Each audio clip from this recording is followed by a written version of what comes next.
I still hear her voice sometimes, even though she's long gone. It was my father's second wife, my stepmother. She came to our village from a far place, but she was a wicked woman, colder than the dry season.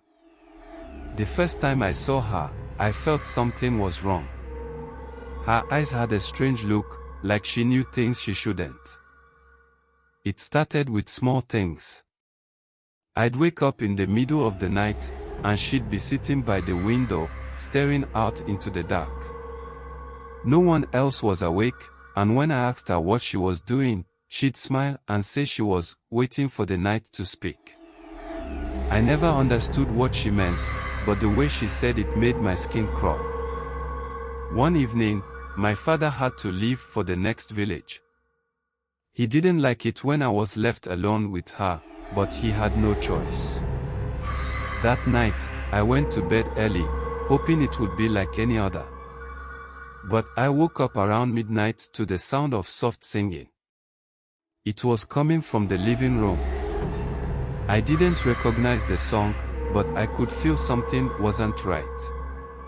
It was too quiet in the house, no wind, no animals outside.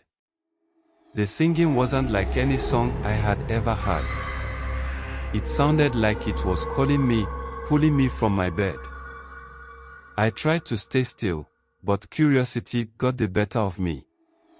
I quietly slipped out of my room and followed the sound of the song.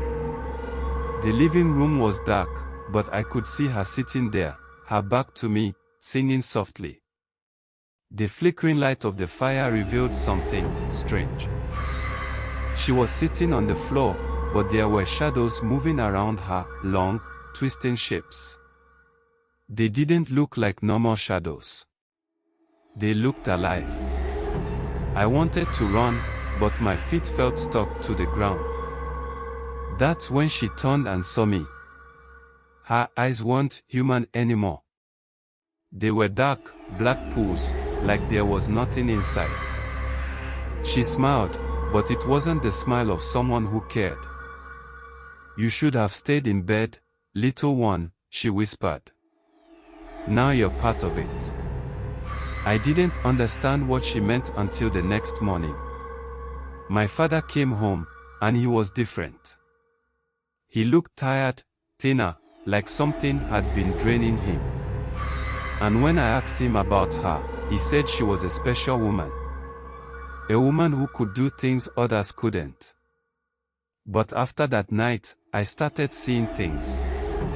Shadows would move when no one was near, and I'd hear her singing even when she wasn't there. I don't know if she ever left.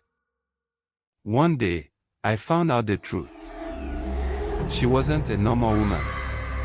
She had been casting spells, drawing power from something older than the village. She had made my father sick, using him like a puppet to do her bidding.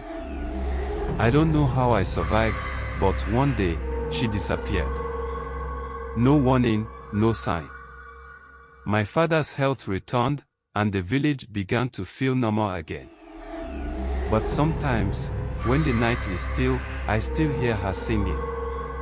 It's soft at first, then louder, calling me back to her. And every time I hear it, I feel that old, cold feeling creeping in.